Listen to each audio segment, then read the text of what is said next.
안녕하세요. 저는 30대 중반의 여성입니다. 여러분은 약속을 잘 지키시나요? 창피하지만 전 어렸을 때 약속을 남발하다가 큰 코 다친 적이 있어요. 이상한 오기 같은 게 있었거든요. 친구들이 너 동생 없잖아 하면 동생 있다고 내일 만들어서 데려오겠다고 했었죠. 철이 없어도 너무 없었던 것 같아요. 전 무남동녀 외동딸로 혼자 컸어요. 좋으신 부모님 밑에서 부족한 것 없이 자랐지만 어릴 땐 혼자인 게 너무 외롭더라고요. 동생 좀 낳아달라고 엄마한테 많이 졸랐던 기억이 나네요. 며칠 동안 밥도 안 먹고 운 적도 있어요. 커서 알게 된 건데 엄만 몸이 안 좋으셔서 둘째를 못 낳는 상황이었어요. 그것도 모르고 엄마한테 졸랐던 게 너무 죄송하더라고요. 나중엔 농담으로 제가 그랬어요. 엄마, 아빠, 내가 결혼해서 손 좀 많이 보게 해줄게. 아들, 딸 구별 말고 한 6쯤 어때? 제가 그러면 아빠는 허허 웃기만 하셨고 엄마는 질색을 하셨습니다. 얘는 못하는 소리가 없어. 너 하나 키우는데 정성이 얼마나 들어간 줄 알아? 근데 6을... 아유, 행여나 6을 네가 어떻게 키운다 그래. 상상만 해도 엄마 싫다. 둘만 낳아도 좋지 뭘 그래. 엄마 농담도 못해? 내가 클 때 얼마나 외로웠으면 그랬겠어. 내가 얼마나 심심했다고. 또 그 소리야. 배부른 소리도 한다. 대신 너 친구가 얼마나 많았어. 매일같이 데려와서 밥 먹이고 재워주고 그랬던 거 기억 안 나? 엄마 아빠가 오로지 너만 보고 사니까 넌 모르지.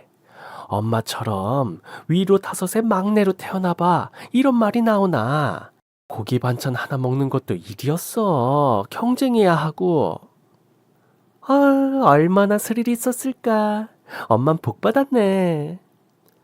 얘가, 아, 여보, 얘 말하는 것 좀 봐. 좀 혼내봐요. 부모님과 전 대화도 많이 하고 재밌게 살았어요. 집안 분위기가 좋다 보니까 좋은 남자 빨리 만나서 결혼하고 싶었는데 막상 연애를 해보니까 저한테 좀 문제가 있더라고요. 한 사람을 오래 못 사귀는 거였어요. 얘는 이래서 싫고 쟤는 저런 게 마음에 안 들고 친구들이 애인이랑 100일이며 1년 기념일을 챙기는 게 좀 부럽기만 했죠. 사실 제 눈이 너무 높은 것도 이유였어요. 웬만한 남자는 성에 차지 않더라고요. 전 이상형이 우리 아빠 같은 사람이었습니다.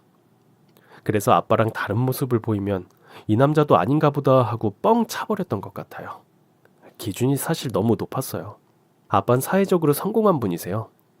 집안이 무척 가난했는데 환경 탓하지 않고 누구보다 성공하셨거든요. 전 크면서 외가 쪽 친척들만 알고 지냈어요. 아빠 쪽 가족들은 가난해서 뿔뿔이 흩어졌고 일찍 돌아가신 분도 많았죠. 듣기론 도박, 노름에 손댄 분도 있다고 하셨어요. 하지만 아빠는 불굴의 의지로 당당하게 살아남으셨죠. 자수성가형 기업인으로 존경받고 계셨고요.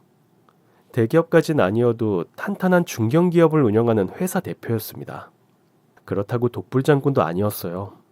아빠는 정말 따뜻한 분이셨습니다.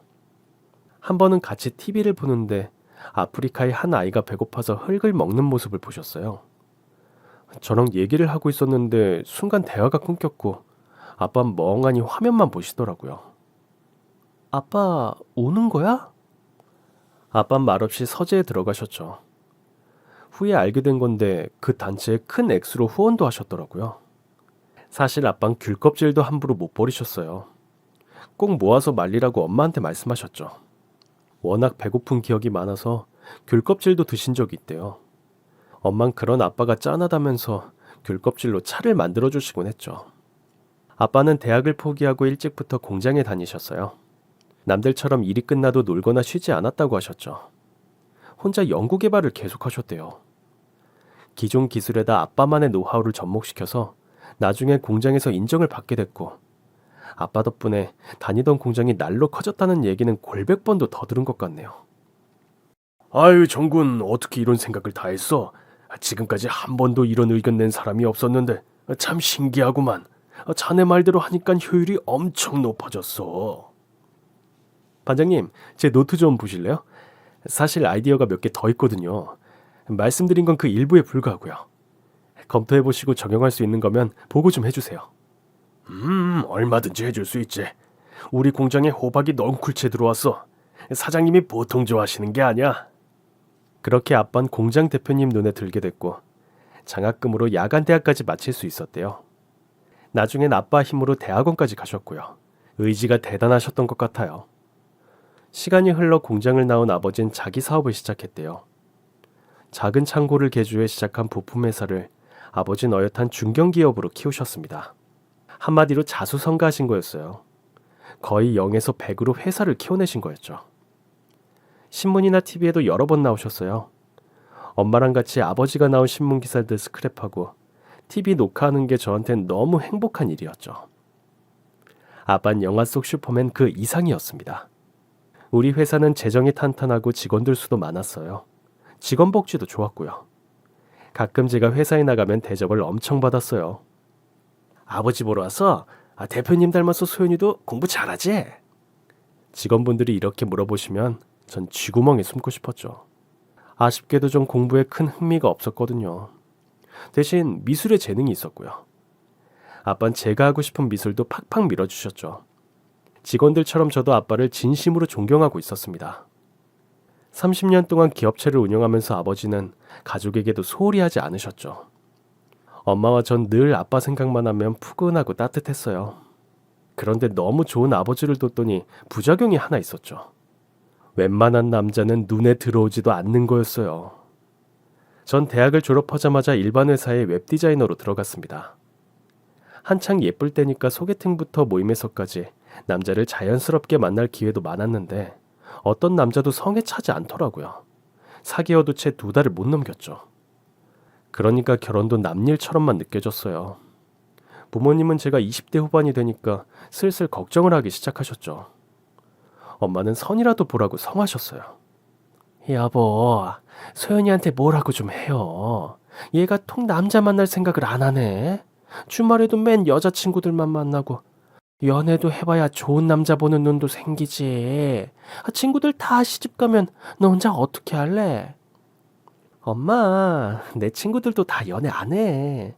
결혼이 필수인 시대는 지났다고. 그리고 내 이상형 몰라? 아빠 같은 사람이 어디 흔한 줄 알아? 눈 씻고 찾아봐도 없는데 어떻게 하라고.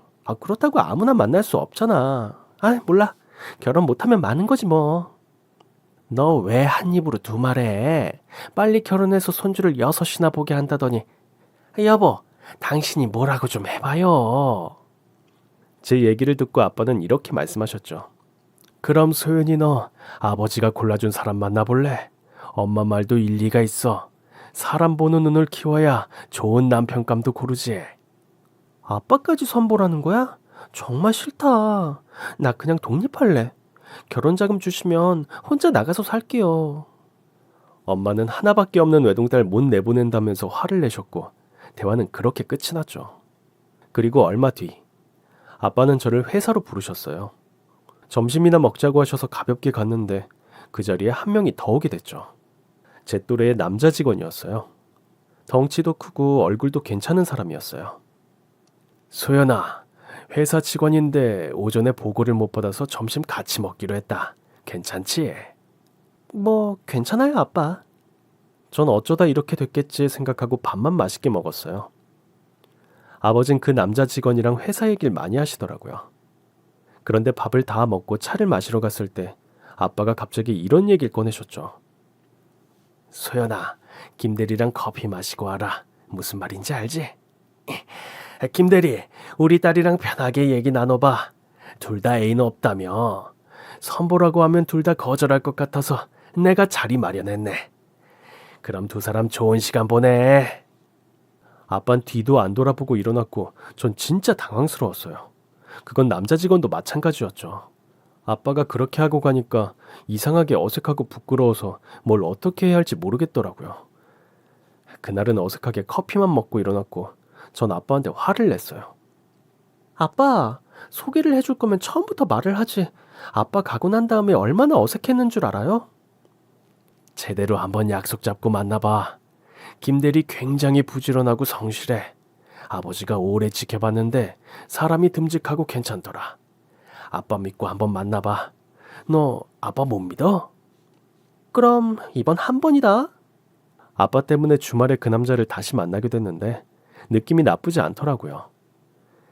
창민 씨 첫인상은 남자답다 정도였어요. 근데 대화를 나눠보니까 의외의 면이 보여서 호감이 가더라고요. 덩치도 크고 외모도 상남자 스타일인데 낯도 가리는 것 같고 수줍음도 있었죠. 그 사람은 커피도 가려 마셨어요. 아메리카노는 너무 독하다고 꼭 우유 거품이 올라간 커피만 마셨죠. 외모는 강한데 알고 보면 속은 부드러운 남자, 그런 스타일이었어요. 꼭 곰돌이 같았죠. 좀 친해지니까 제 마음에 쏙 들게 말하고 행동하더라고요. 미운 구석이 없다고 해야 하나? 거슬리는 게 하나도 없었죠. 전 그런 창민 씨한테 마음이 가게 되었고 우린 연애라는 걸 하게 되었습니다. 사실 이번에도 별 기대를 안 했어요. 그런데 어쩌다 보니 우린 1년 가까이 사귀게 되었습니다. 부모님, 친구 다들 신기했죠. 엄마, 오늘 창민 오빠랑 1년 되는 날이야. 우리 근사한 데 가서 밥 먹기로 했어. 그런 줄 아세요? 벌써 1년이나 됐어? 2년은 2년인가 보다. 2달 사귀면 질린다고 헤어져 버릇하더니 창민이는 진득하게 잘 사귀네. 나도 신기해. 아빠가 정말 보는 눈은 있나 봐. 엄마, 나 다녀올게. 기념일이라고 늦지 말고 일찍 들어와. 늦고 싶어도 못 늦어. 창민 씨 완전 바른 생활 사나이인 거 알지? 10시 반만 되면 꼬박꼬박 집에 들여보내주잖아. 딴짓을 할래도 못한다니까. 에휴, 엄마 앞에서 못하는 소리가 없어. 그렇게 우린 연애를 이어갔죠. 전 감성적이고 자잘한 일에 화도 잘 냈는데 이 사람은 그런 게 없었어요. 감정의 기복도 별로 없고 배려도 잘해주더라고요. 같이 있으면 안심이 된달까? 그런 마음이 들었죠. 한 번은 이런 대화도 했었어요. 오빠처럼 오래 사귄 사람은 처음이다. 전 애인들은 사귄 기간이 최소 2주부터 2달이 최고다. 그랬더니 이러더라고요. 그건 사귄 것도 아니네. 그리고 다른 건 몰라도 내가 끈기 하나는 확실하거든. 목표를 정했다 하면 그때부터 기본 5년은 그대로 변함이 없어. 우리 이제 고작 1년 된 거잖아. 이제 시작 아니야? 큰 위기 없이 우린 4년이란 시간을 만났어요. 물론 저한텐 최장기 연애였죠. 우린 주말에 주로 만났어요. 전 웹 디자이너로 회사에 다니고 있었고 야근도 많았죠. 오빠도 회사 일에 바빴고요. 4년 연애 끝에 우린 결혼을 결심하게 됐어요. 창민 씨는 아빠를 포함해 우리 가족한테 참 잘했습니다. 또 회사 일도 열심히 했죠. 언젠가 오빠는 이런 말을 하더라고요. 기술직이 자기는 맞다면서 공장에 뼈를 묻고 싶다는 거였어요. 아빠는 그 말을 듣고 정말 좋아하셨죠. 아빠 눈에 들 만큼 오빠는 일에 굉장히 적극적이었어요. 오빠가 백방으로 달린 덕에 거래가 이루어진 것도 몇 개 있었고요. 끈질기게 활로를 트고 신뢰를 쌓아서 회사에도 큰 도움이 됐대요. 부모님은 모두 창민 씨를 믿음직스러워했어요. 결혼 얘기가 나오니까 정말 좋아하셨고요. 공장 사람들 다 창민 씨를 부러워했어요. 저와 결혼한다는 소식을 전하자마자 다들 난리가 났대요. 그날 술자리가 있었는데 전 좀 늦게 도착했거든요. 직원들끼리 이런 얘기를 하고 있더라고요. 이거야말로 신분 상승 아니야? 야, 창민아, 기분이 어때? 대표님 사이가 되는 기분이 어떠냐고. 나중에 우리 다 창민이한테 사장님 소리 하게 되는 거 아니야? 아유, 자식아. 그때 돼서 우리 모른 척 하는 거 아니지? 그렇게 오래 사귀어놓고 결혼 안 하는 것도 이상하지. 너희 두 사람 결혼할 것 같았어. 축하해. 잘 살아. 아빠도 창민 오빠가 사이가 된다는 사실에 흐뭇해 하셨습니다. 아빠가 사람을 제대로 봤다면서 주변에 자랑도 하고 무척 좋아하셨어요. 저도 마음이 한결 가벼웠고요. 그런데 딱 하나 걸리는 게 있었어요. 오빠는 가끔 이해할 수 없는 모습을 보이곤 했습니다. 같이 웃다가도 정색을 하는 모습을 몇 번 봤는데 기분이 이상하더라고요. 10명이 다 소리내서 시원하게 웃는데 중간에 표정이 없어지고 눈빛도 달라졌어요. 제가 툭 치면 그제야 웃는데 꼭 억지로 웃는 것 같았죠. 또 집에서 같이 밥 먹을 때 아빠가 농담을 하면 이해가 안 되는 것처럼 묘한 표정을 지을 때도 있었어요. 그럴 땐 제가 중간에 끼어들기도 했어요. 우리 아빠 회사에선 농담 일체 안 하시지. 집에서는 편하니까 농담도 잘하시고 아재 개그 같은 것도 좋아하셔. 사이 될 사람이 장단 좀 맞춰줘. 아, 그러게. 대표님 이런 모습 처음 뵈니까 좀 그렇긴 하다. 제 얘기에 오빠는 어색하게 웃곤 했죠. 좀 묘한 기분이 들기는 했어도 기분 탓이겠거니 생각하곤 했어요. 이런 일도 있었어요. 같이 놀이공원에 갔는데 제 앞에서 어린 여자애가 넘어졌고 아팠는지 막 울더라고요. 제가 일으켜 세워주고 달래주는데 창민 씨는 아예 관심도 없고 딴 데를 보는 거였습니다. 제가 나중에 물었어요. 오빤 애가 넘어졌는데 놀라지도 않았어? 난 오냐오냐 애 키우는 거 마음에 안 들어. 그 정도는 혼자 일어날 줄 알아야지. 소연이 너도 곱게 자라서 모를 거다. 세상이 얼마나 험한 줄 알아? 좀 강하게 자랄 필요가 있어. 그 말을 듣고 보니 또 수긍이 됐죠. 그런 점 몇 가지만 빼면 사실 오빠는 신랑감으로 부족함이 없었어요. 물론 양가 집안 차이는 좀 났어요. 우리 집이 훨씬 잘 살았지만 그런 건 문제가 되지 않았습니다. 오빠네 가족들은 저를 엄청 반겨주셨지만 조금은 어려워하셨죠. 우리 창민이가 어떻게 회장님 따님이랑 결혼하게 됐는지 모르겠네.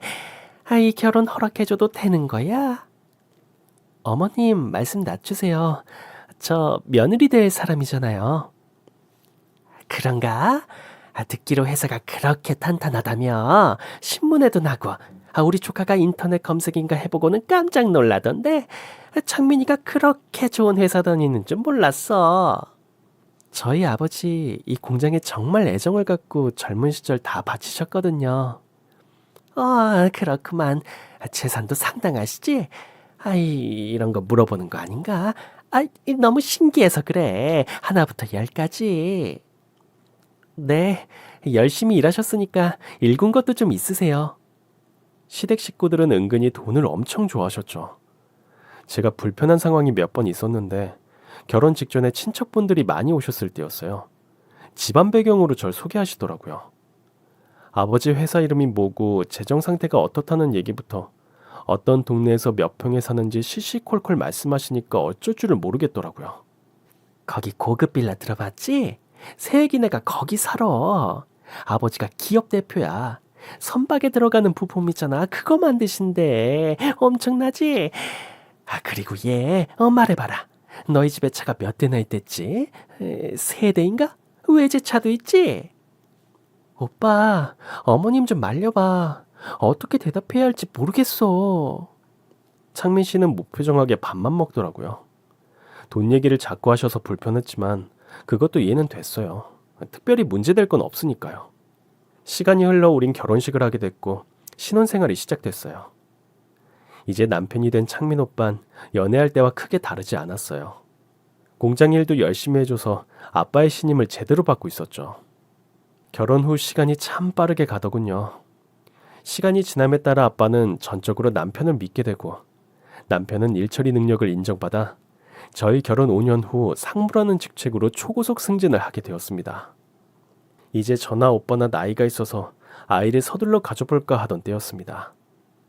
그리고 평범하게 하루를 시작한 어느 날 남편한테 전화가 왔고 청천벽력 같은 소식을 듣게 됐어요. 아빠가 현장에서 사고를 당하셨다는 얘기였어요. 소연아 침착해. 장인어른 현장에서 크게 다치셨어. 높은 곳에서 떨어지셨고 지금 생명이 위독하신 상태야. 나 지금 병원이야. 무슨 소리야? 아빠가 현장에서 왜 다쳐? 당신도 거기 있었어? 얼마나 다치셨는데? 순식간이었어. 장모님 모시고 얼른 와. 우리 아빠 어떡해? 빨리 말해. 어느 병원이야? 이게 무슨 일이냐고. 엄마는 택시 안에서 거의 기절하셨고 전 펑펑 울었어요. 아빠를 직접 보지 않고는 믿을 수 없는 얘기였어요. 30년 동안 공장에서 아무 일도 없던 아빠였기에 이 일은 저희에게 큰 충격이었죠. 정신없이 병원에 도착했고 아빠가 혼수 상태에 빠져 있다는 얘기를 들었습니다. 의사 말로는 깨어나더라도 척추 손상으로 인해 걷지 못할 가능성이 크다고 했어요. 믿을 수 없는 얘기였죠. 엄마와 전 서로를 붙잡고 오열했어요. 선생님 아니죠? 믿을 수 없어요. 우리 아빠 얘기 맞아요? 다시 한번 확인해 주세요. 우리 아빠 이름이 맞는지 확인해 달라고요. 이럴 리가 없어요. 어떻게 우리 아빠한테 이런 일이 생겨? 엄마와 전 통곡을 하는데 남편은 이상할 만큼 침착했어요. 슬퍼하는 기색도 없고 태연하달까? 눈물도 흘리지 않았고요. 전 남편이 충격을 받아서 정신이 이상해졌거나 그래서 그런가 싶어 남편을 붙잡고 흔들었죠. 여보, 괜찮아? 어떻게 된 거야? 말해봐. 말했잖아. 순식간이었다고. 나도 어떻게 손 쓸 수가 없었어. 여보, 어떻게 해? 우리 아빠 돌아가시면 어떻게 하냐고. 어떤 상황이었어? 다시 한번 말해봐. 그 높은 데에 당신이랑 아빠 둘만 올라간 거야? 다른 사람들은 뭐하고? 말 좀 해봐. 진정하면 말해줄게. 이성을 좀 찾으라고. 이 상황에 어떻게 이성적일 수가 있어? 평생 공장에서 사고 한 번 안 났었어. 근데 갑자기 이게 무슨 일이야? 도대체 어떻게 된 거냐고. 엄마와 전 울고불고 난리가 났는데 남편은 여전히 태연했죠. 아빠의 사고 소식을 듣고 회사의 사람들이 하나둘 병원에 도착했어요. 다들 침통한 표정으로 앉아있는데 남편이 갑자기 이런 얘기를 하더라고요. 장인어른이 갑자기 이렇게 되셔서 회사 일에도 공백이 있을 텐데 앞으로 대표 자리는 제가 맡겠습니다. 장인어른 밑에서 그동안 배운 게 많아서 크게 차질은 없을 겁니다. 제가 잘 이끌어 나갈 수 있어요. 전 울고 있다가 너무 황당했어요. 자기야, 이게 무슨 소리야? 아버지 돌아가시기라도 했어? 지금 사고 난 지 몇 시간밖에 안 지났다고. 근데 벌써 그런 소리를 해? 소연아, 진정해. 나도 말할 수 없이 속상하고 힘들어. 근데 공장은 굴러가야 하잖아. 다 손 놓고 울고 있으면 돼? 장인어른이 어떤 분이셨어? 공장에 얼마나 애착을 갖고 계셨냐고. 그럼 이 상황에 나라도 나서야지. 너처럼 울고만 있어야 돼? 거기 모인 사람들 모두 아무 말도 하지 못했어요. 그날 이후 시간은 멈춰버린 것 같았습니다. 아버진 여전히 의식이 돌아오지 않았고 결국 남편은 아빠 자리에 앉아 공장 일에 손을 대기 시작했어요. 저도 아빠 일을 어깨너머로 보고 들은 게 있어서 남편 하는 일이 대충 어떤 건지는 알고 있었어요. 근데 일 처리 방식이 생각보다 주먹구구식이었죠. 임원분들이랑 회의를 해야 할 일도 혼자 결정하더라고요. 투자도 제대로 알아보지도 않고 빠르게만 진행하는 게 불안불안했어요. 보다 못해 남편에게 제가 한마디 했습니다. 자기야, 임원회의 없이 이렇게 중요한 일들을 결정해도 되는 거야? 아빠가 없으니까 더 신중하게 해야지. 거액이 오가는 일인데. 내가 알아서 할게. 그동안 장인어른 보니까 지나치게 신중하시더라. 너무 따지는 게 많았다고. 나는 사업을 좀 다르게 하고 싶어. 너무 걱정 마. 너보단 내가 더 잘 알아. 넌 장인어른 돌보는 거나 신경 써. 장모님도 기운 못 차리시잖아. 그래도 당신 혼자 결정할 게 아니라 임원분들이랑 회의도 하고 고민을 좀 더 해봐야 하는 거 아니야? 그분들 경험도 많고 아빠랑 일도 더 오래 하셨어. 도움을 청할 일은 툭 터놓고 얘기하라고. 네가 뭘 안다고 그래? 넌 빠져. 구닥다리 방식이 지금 통할 것 같아? 결과를 보고 얘기해. 대표가 된 남편은 회사를 자기 손으로 마구 주무르기 시작했어요. 근데 잘 모르는 저도 느낌이 확 오더라고요. 남편은 중요한 결정도 기분대로 하는 것 같았어요. 진짜 회사를 위하는 일이 아니라 꼭 딴 주머니를 차는 것 같았죠. 임원분들한테 전화를 여러 번 받았습니다. 도대체 일이 어떻게 진행되는 거냐고요. 이러다 회사가 망할 것 같았습니다. 당시 전 엄마와 교대로 아빠 곁을 지키고 있었는데 엄마가 몸이 많이 안 좋으셨어요. 제가 아빠를 지키는 시간이 길어지니까 남편 얼굴 보는 게 힘들어졌죠. 나중엔 남편이 일부러 절 피한다는 느낌도 들었어요. 그런 고민을 할 때 회사에서 이사직을 맡고 계시는 분한테 전화가 왔어요. 사석에선 제가 부산 아저씨라고 부르는 분이었죠. 아저씨는 아빠가 오래전부터 알고 지낸 중마고우였어요. 아빠가 공장을 차리고 가장 먼저 데려온 분도 이분이고요. 부산이 고향이셔서 어릴 때부터 부산 아저씨라고 부르곤 했습니다. 아저씨는 심각한 목소리로 저한테 혼자 있냐고 물으셨어요. 제가 그렇다고 하니까 충격적인 사실을 알려주셨죠. 소연아, 놀라지 말고 들어. 그날 아버지한테 일어난 사고는 우연이 아니었어. 계획적이고 고의적으로 일어난 사고였다고. 아저씨, 그게 무슨 말이에요? 저도 이상하긴 했어요. 그 현장은 아버지가 수백 번도 더 가본 곳이었고 그런 실수하실 분 아니잖아요. 남편은 자기도 어쩔 수 없었다고만 하고요. 뭐가 있어요? 아저씨, 말씀해 주세요. 그날 아버지가 한 작업은 원래 네 남편이 할 일이었어. 현장 들어가기 직전에 네 남편이 그러더라고. 작업화가 이상하게 불편하다고. 발이 부은 것 같다는 거야. 네 아버지가 괜찮냐고 하니까 발목까지 아픈 것 같다고 하더라. 그 사람이 발이 아프다고 했다고요? 생전 처음 들어보는 얘기였습니다. 아저씨는 굳은 표정으로 얘기를 이어나가셨어요. 사위가 아프다는데 네 아버지가 가만히 있었겠니? 자기가 거길 올라가겠다는 거야. 다른 직원들은 말렸지. 그래도 네 아버진 포기하지 않고 올라갔어. 네 남편은 장인어른 보조라도 하겠다고 따라 올라간 거고. 전 떨리는 목소리로 물었죠. 그래서요? 그 다음에 무슨 일이 벌어진 건데요?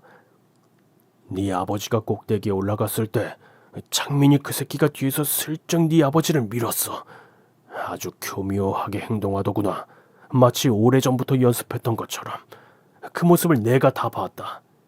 작업화가 어쩌고 할 때부터 내가 동영상을 찍고 있었어. 작업 과정을 자세히 보고 싶어서 그랬던 건데 본의 아니게 증거 영상을 남기게 됐구나. 영상이 있다고요? 정말이에요, 아저씨? 전 당장 엄마를 불러서 교대를 했고 부산 아저씨 집으로 찾아갔죠. 그리고 보게 된 영상에서 전 악마를 보고 말았습니다. 남편은 아슬아슬하게 서 있는 아빠를 뒤에서 밀었어요. 아래에선 그 상황을 당연히 몰랐고요. 떨어지는 아빠를 잡을 수 있었는데도 오히려 소리를 지르며 뒷걸음질까지 쳤죠. 영상은 아빠가 높은 데서 떨어지면서 끊겼어요. 놀란 아저씨가 카메라를 떨어뜨리고 사고 현장으로 달려가신 거였죠. 바닥을 비추는 영상에선 사람들의 비명과 구급차 부르라는 소리만 들려왔습니다. 아저씨, 우리 아빠 불쌍해서 어떡해요? 이 사람한테 우리가 얼마나 잘했는데요. 아빠가 얼마나 이 사람을 아꼈는데요. 전 오열하고 말았어요. 불쌍한 우리 아빠는 악마 같은 사이 때문에 목숨을 잃을 뻔한 거였어요. 남편이란 작자는 우리 아빠를 죽이고 자기가 대표 자리를 차지하려던 거였습니다. 사고 직후 모두가 침통해하고 있을 때 갑자기 대표 얘기를 꺼낸 것도 다 그런 이유였어요. 이제야 모든 퍼즐이 맞춰지더라고요. 남편은 사람이 아니라 괴물이었습니다. 정상적인 사람이 아니었어요. 자신의 목적을 위해 사람 목숨까지 빼앗을 수 있는 잔인한 악마였죠. 전 큰 혼란에 빠지고 말았죠. 어떻게 해야 할지 알 수가 없었어요. 아저씨는 이렇게 말했죠. 소연아, 섣불리 터뜨리지 말자. 아무래도 네 남편 위험한 사람 같아. 돈 때문에 악한 짓도 서슴없이 하는 걸 보니까 최대한 조심스럽게 접근해야 할 것 같구나. 아휴, 네가 너무 걱정이야. 아저씨, 전 어떻게 해요? 집에 가면 그 사람이랑 마주칠 텐데 어떤 표정으로 무슨 말을 해야 돼요? 무섭고 화가 나서 미치겠어요. 우리 아빠 불쌍해서 어떻게 해요? 에휴, 일단 모른 척하자. 아버지 병세도 좀 지켜보고 기적처럼 깨어날 수도 있어. 어떻게 해야 할지 고민을 좀 해보자꾸나. 잘못해서 너까지 다칠까봐 난 그게 걱정이야. 네가 조금이라도 아는 척을 하면 너도 다치게 할 인간이라는 게 내 생각이다. 조심해. 아는 척하면 안 돼. 아저씨 말이 맞았어요. 제가 아는 척을 하면 남편은 절 해치고도 남을 사람이었죠.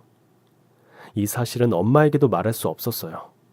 엄만 마음이 약해서 그 사람을 보기만 해도 벌벌 떨게 뻔했어요. 전 마음을 다해 빌었습니다. 제발 우리 아버지 깨어나게 해달라고. 이대로 돌아가시게 둘 수는 없다고요.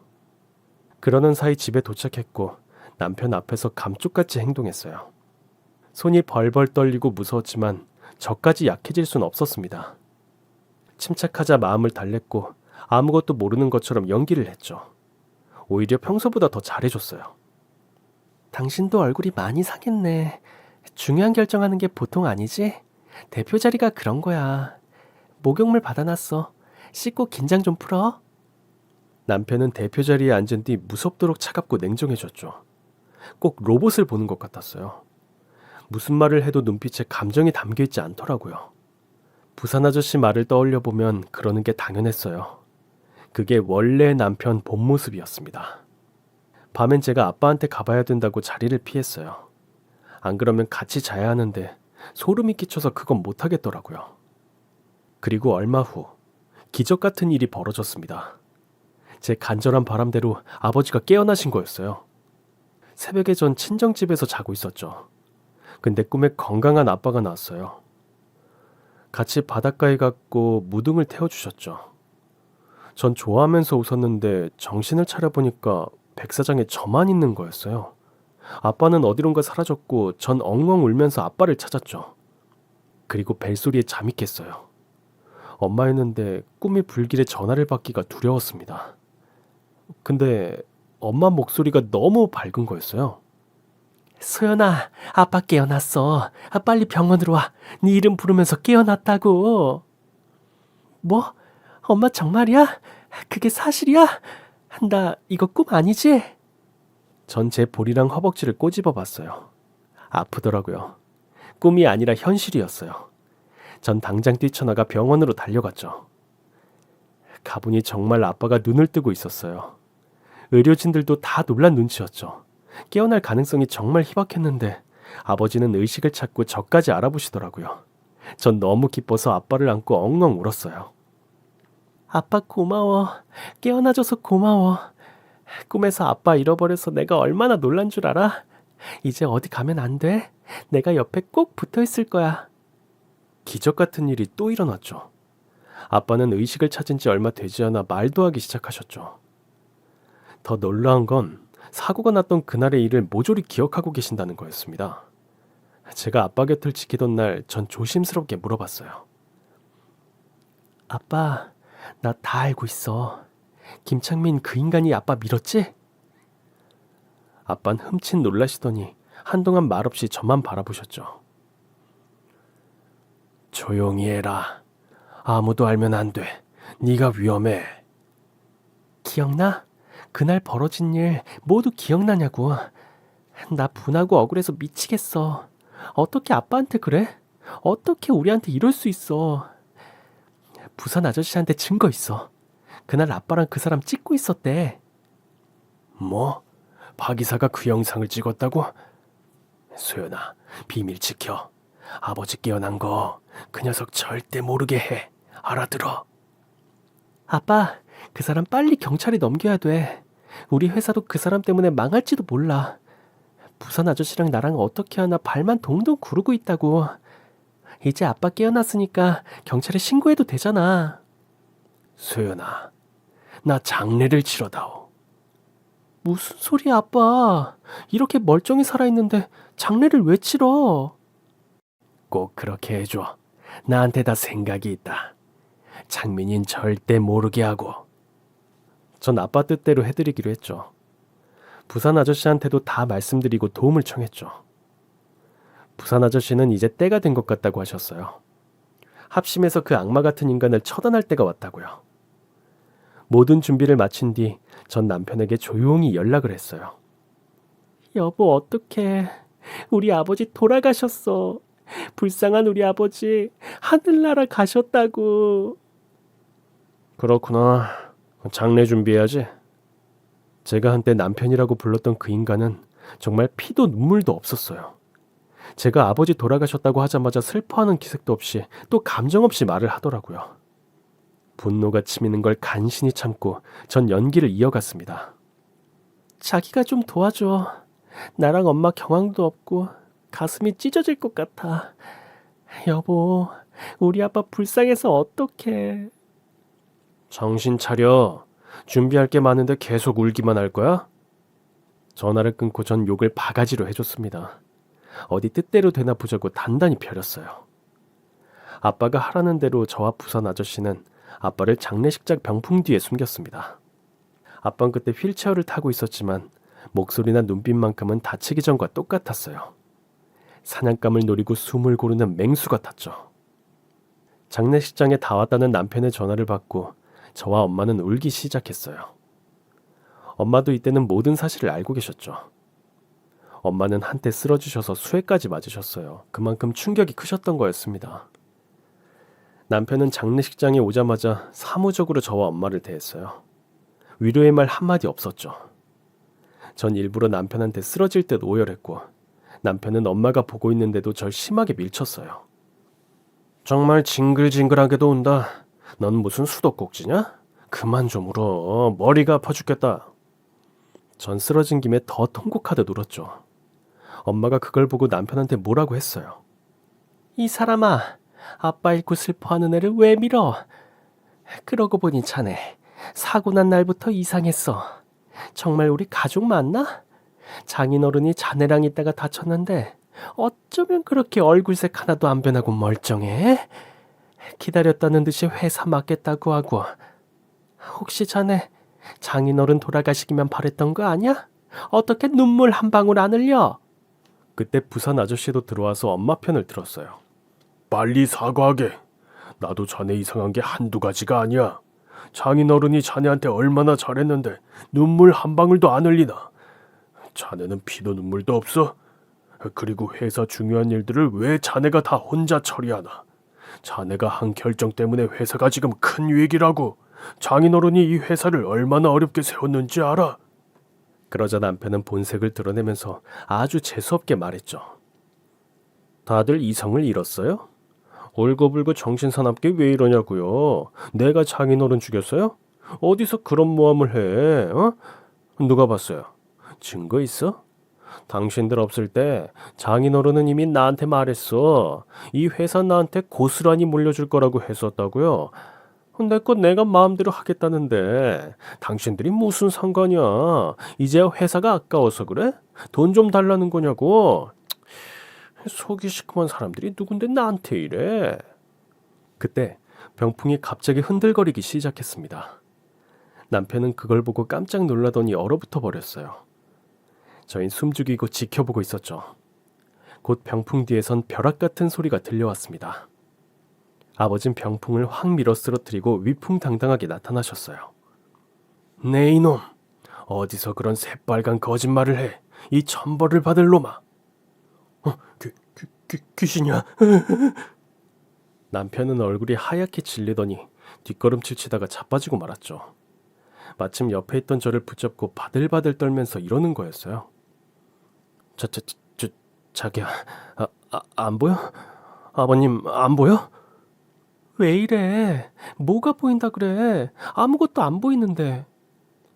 병풍 날아간 거 안 보이냐고.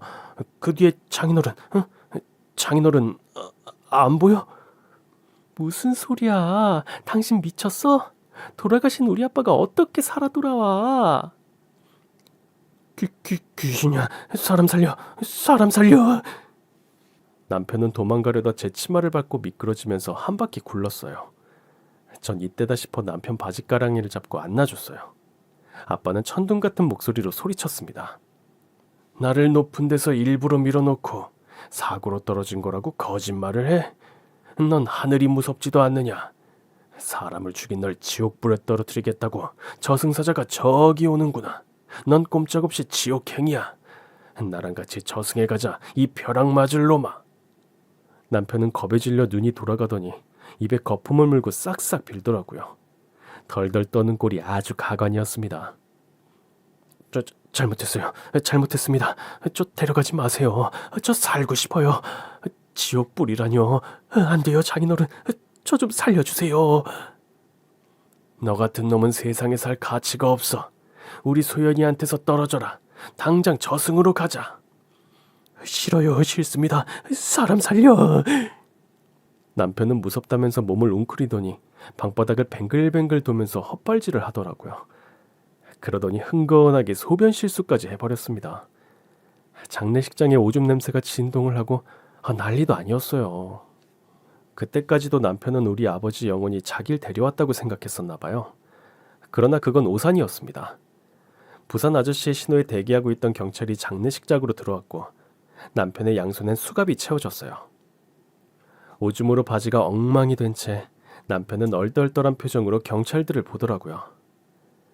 꼴 같지 않아서 제가 나섰습니다. 아직 정신 못 차렸나 보네. 당신 지옥 가려고 수갑 찬 거 아니고 감옥 가기 위해 수갑 찬 거야. 미안한데 우리 아버지 깨어나셨고 당신이 일부러 민 거 다 말해주셨어. 당신 범행이 찍힌 증거 영상도 있다고. 당신 그동안 사람인 척하느라 고생 많았다. 당신은 짐승만도 못해. 욕도 아까운 인간이라고. 지옥에는 죽어서 가고 살아선 교도소에서 평생 반성하면서 살아. 알겠어?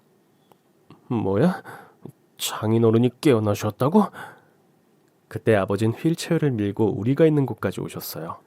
남편의 입은 떡 벌어졌고 얼굴이 사색이 됐죠. 아버진 엄하게 말씀하셨어요. 왜? 차라리 지옥이 낫나 싶나? 내가 아주 큰 잘못을 했어. 악마 같은 자네를 우리 소연이한테 소개시켜주고 결혼까지 시킨 거. 내가 사경을 헤매면서도 크게 후회했네. 근데 어쩌나 하늘은 자네 편이 아니라 우리 편인데. 뒤를 한번 보게. 자네 꼴 회사 사람들이 다 지켜보고 있어. 지은 죄가 없으면 내가 귀신으로 나타난들 왜 무서워했겠나. 자네 스스로 지은 죄를 고백한 꼴 아닌가. 남편은 그제야 주변을 둘러봤어요. 직원들은 연락을 받고 모두 장례식에 와 있었죠. 이미 우리 아버지가 깨어나신 거, 남편 때문에 사고를 당한 거 모두 알고 있었고요. 아버진 부산 아저씨한테 부탁해 사내 전체 회의를 소집했던 거였어요. 그리고 아저씨가 갖고 있던 영상을 직원들 앞에서 틀었던 거죠. 수갑을 찬 남편한테 직원들의 원망과 욕이 쏟아졌어요. 어디 우리 대표님을 해치려고 해? 네가 사람이냐? 그렇게 나쁜 짓을 해놓고 뻔뻔하게 회사에 나와? 에라이 벌레만도 못한 인간아. 저 인간은 살인 미수가 아니라 살인범이야. 그냥 무기징역을 때려야 한다니까. 아예 세상 빛을 못 보게 해야 돼. 공기도 아까워. 욕심이 뻗쳐도 할 짓이 있고 안 할 짓이 있지. 에잇. 대대적으로 쪽을 당한 남편은 아니라고 오해라고 변명을 했지만 너무 뻔뻔한 변명이었어요. 그 길로 남편은 경찰에 연행됐고 자신이 저지른 죄값을 고스란히 받아야 했답니다. 알고 보니 남편은 처음부터 모든 걸 계획하고 있었던 거였어요. TV에서 아빠를 보고 의도적으로 접근한 거였죠. 그 사람이 쓴 일기장에 모든 게 낱낱이 기록돼 있었어요. 아빠가 좋아하는 스타일을 연구해서 성실하고 책임감 있는 타입의 남자를 연기한 거였죠. 제일 처음 만났을 때 낯을 가리고 수줍음이 많아 보였던 것도 진짜 성격을 가리기 위한 속임수였고요. 알고 보니 결혼식 때 왔던 남편 친구들도 다 하객 알바였습니다. 쓰레기 인성에 친구도 하나 없더라고요. 남편은 저와 엄마의 재산, 그리고 공장까지 싹 다 현금으로 빼돌려서 해외로 도피할 계획이었다는 게 만천하에 드러났어요. 결혼한 지 얼마 되지 않아 아빠한테 그런 범죄를 저지른 것도 같이 사니까 더 이상은 속이는 게 어려워서 그랬다는 거였어요. 전 당연히 이혼을 하게 됐습니다. 너무 후련하고 속이 시원했어요. 전 남편 식구들은 범죄가 밝혀진 뒤 싹 다 입을 다물고 코빼기도 안 보이더라고요. 같이 산 집도 그 범죄자의 흔적이 있는 게 찝찝해서 아예 팔아버렸어요. 그 사람 짐도 싹 다 버렸고요. 제 인생에서 함께한 시간도 완전히 지우고 싶은데 그건 시간이 좀 걸릴 것 같네요. 아버지는 재활치료를 하면서 회사 이사인 부산 아저씨께 공동대표를 맡자고 제안하셨죠. 전 남편이 교도소로 사라진 이후 회사는 얼마 안가 정상화됐고 지금까지 잘 굴러가고 있습니다. 이 일이 있고 아빠는 저한테 미안하다고 사과하셨어요. 소연아, 미안하다. 너한테 이런 큰일을 겪게 해서 아빠가 면목이 없어. 그런 말 하지 마, 아빠. 사람이 작정하고 속이는데 어떻게 안 넘어가. 그래도 진실이 밝혀졌잖아. 난 아빠 원망 안 해. 이렇게 다시 깨어나 준 것만 해도 얼마나 고마운데. 아빠 그대로 돌아가셨어 봐. 엄마랑 나랑 어떤 꼴을 당했겠어? 상상도 하기 싫어. 엄마도 고개를 끄덕이셨죠. 짧은 결혼 생활이지만 느낀 게 많네요. 우리 가족 아픈 시간들을 보내긴 했지만 이 일로 다시 똘똘 뭉치게 됐어요. 당분간 아빠 재활치료 도우면서 시간을 좀 가져보려고 해요. 당장 일을 하거나 새로운 사람을 만날 자신은 없네요. 아빠 회복하실 때까지 저도 저를 소중하게 돌볼 생각입니다. 나중에 언젠가는 정말 제 짝을 만날 수도 있겠죠. 하지만 지금은 그런 기대 안 해요. 하루하루 아빠 엄마와 함께하는 일상이 저한테 가장 소중하거든요. 제 사연은 여기까지예요. 듣고 계신 여러분은 좋은 인연, 가족과 함께 언제나 행복하시기만을 바랄게요.